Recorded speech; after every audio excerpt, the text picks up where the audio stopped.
Just kidding. Those are fake sneezes. You know what? Let me wash my hands. And I'm back.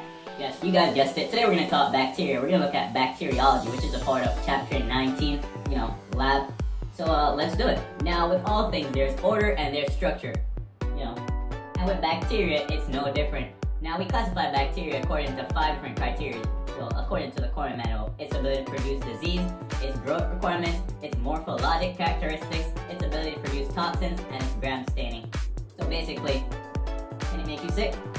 How it grows, what it looks like, what it produces, and how to identify it. Now, for us as humans to survive, we need warmth, oxygen, food, and water. What do you know? Bacteria is no different. Bacteria needs temperature, with or without oxygen, nutrition, and moisture. And this can be confirmed on TAC 19 of the Core Manual.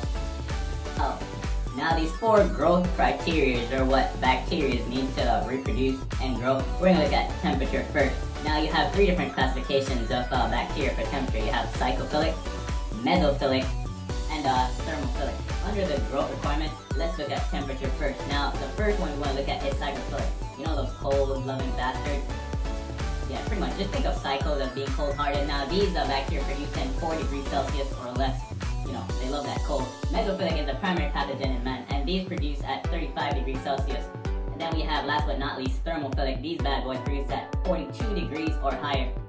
While we're still on growth requirements, we're going to look at this oxygen requirements real quick. Now, bacteria can either be aerobic, meaning it needs oxygen.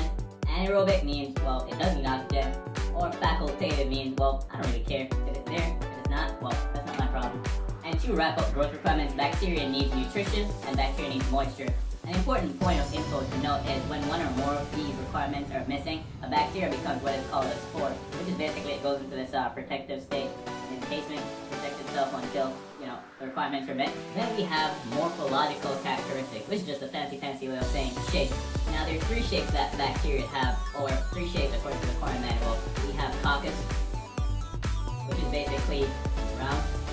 And these bad boys either come in groups or clusters.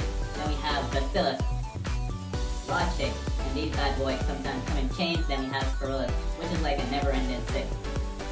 Now we have one of the most deadly characteristics, its ability to produce toxins. And there's 2 types of toxins bacteria produce. You have endotoxin, meaning it produces it inside the bacteria, or the bacteria produces the toxin within itself. And this toxin is only dangerous if the cell wall of that bacteria gets destroyed.